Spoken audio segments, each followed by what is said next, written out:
여호수아 3장 3절에서 4절 말씀. 백성에게 명령하여 이르되 너희는 레위 사람 제사장들이 너희 하나님 여호와의 언약궤 매는 것을 보거든 너희가 있는 곳을 떠나 그 뒤를 따르라. 그러나 너희와 그 사이 거리가 2천 규빗쯤 되게 하고 그것에 가까이 하지는 말라. 그리하면 너희가 행할 길을 알리니 너희가 이전에 이 길을 지나보지 못하였음이니라 하니라. 아멘. 이스라엘 백성들은 40년의 광야 생활을 마치고 드디어 약속하신 그 땅 앞에 섰습니다. 그러나 가나안으로 들어가기 위해서는 반드시 요단강을 건너가야 했습니다.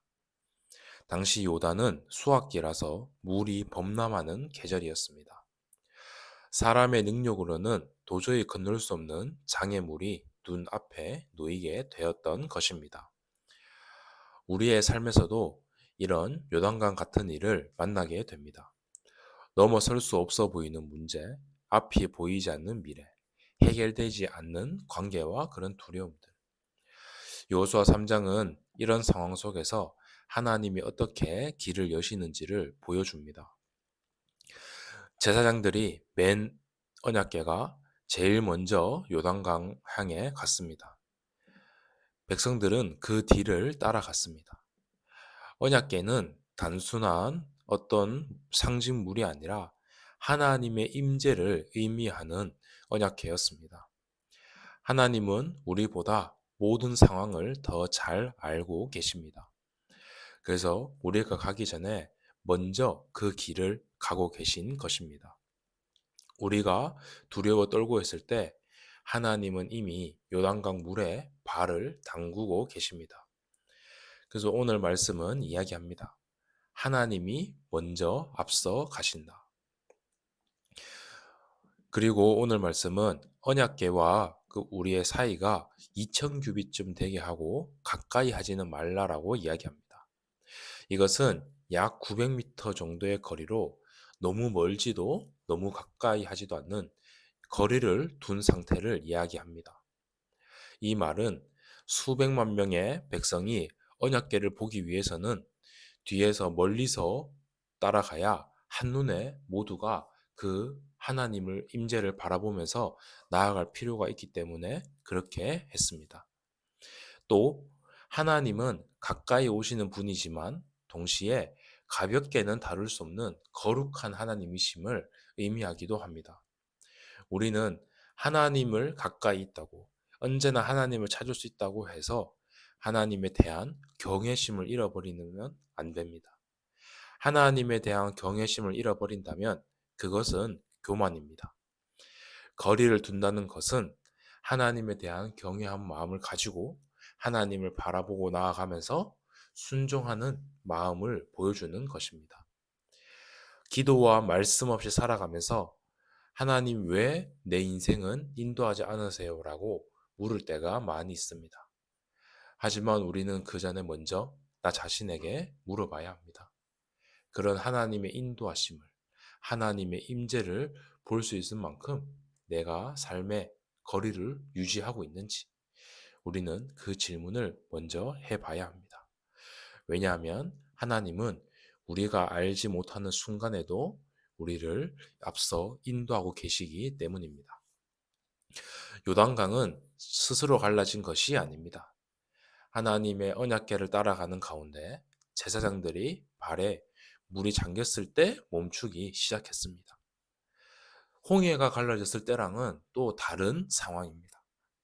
하나님은 이스라엘 백성들의 믿음의 성장을 보면서 홍해 때는 먼저 하나님께서 지도자를 통하여서 홍해를 가르시고 백성들을 걸어가게 하셨다면 이번에는 언약궤 맨 제사장들의 발이 물이 잠겼을 때에 물이 멈추고 강이 갈라지고 그 길을 건너가게 했습니다. 하나님은 발을 내딛는 자에게 언약궤와 함께 하면서 발을 내딛는 자에게 그 길을 여십니다. 특히 제사장들의 발이 물이 잠겼다는 것은 목회자의 중요성도 의미하게 됩니다. 목회자가 먼저 하나님의 언약궤를 따라가며 나아갈 때에 하나님께서 맡기신 어린 양들이 그 길로 나오게 되는 것입니다. 하나님께서 여호수아에게 내가 너와 함께하니 강하고 담대하게 말씀을 따라가라라고 하셨던 그 말씀도 생각나는 성경의 구절입니다. 우리는 보통 상황이 안정되면은 순종하겠다고 말합니다. 또 결과가 보이면 헌신하겠다고 말합니다. 환경이 좋아지면 기도하겠다고 말합니다. 그러나 하나님은 말씀하십니다. 먼저 발을 담가라. 나를 따라오면서 그 요단강에 발을 담가라. 그때 강이 갈라질 것이다. 신앙은 우리의 인간적인 방법에 대한 계산과 생각이 아니라 순종하는 것입니다. 요단강의 기적은 단순한 사건이 아니라 하나님을 드러내는 일이었습니다. 하나님께서 나는 너와 함께한다. 나는 능력이 있다. 나는 너를 버리지 않는다. 너는 혼자가 아니라 내가 함께한다. 이것을 보여주는 사건 중에 하나였습니다. 기적의 목적은 하나님께서 백성들에게, 하나님의 자녀들에게 믿음을 세워주는 것입니다. 하나님께서는 우리의 삶 가운데서도 같은 방식으로 일하십니다. 우리가 걸어가는 길 가운데서, 우리가 알지 못하는 시간들 속에서, 우리가 생각지 못하는 방법들 속에서, 우리가 절망이라고 할 때 하나님께서는 하나님의 방법으로 새 길을 열어 가십니다. 이스라엘 백성들은 한 번도 요단강을 건너가 본 적이 없습니다.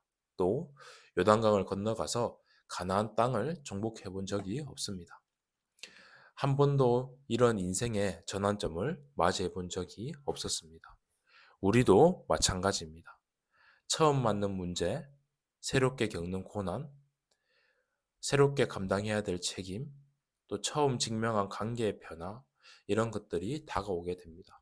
또 새로운 한 해를 준비하게 되면서 새로운 일들이 많이 경험하게 됩니다. 하지만 하나님은 알고 계십니다.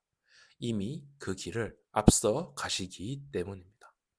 오늘 모든 성도님들도 이런 하나님을 믿고 한 걸음 한 걸음 강하고 담대하게 나아가는 하루가 되시기를 주님의 이름으로 축복합니다.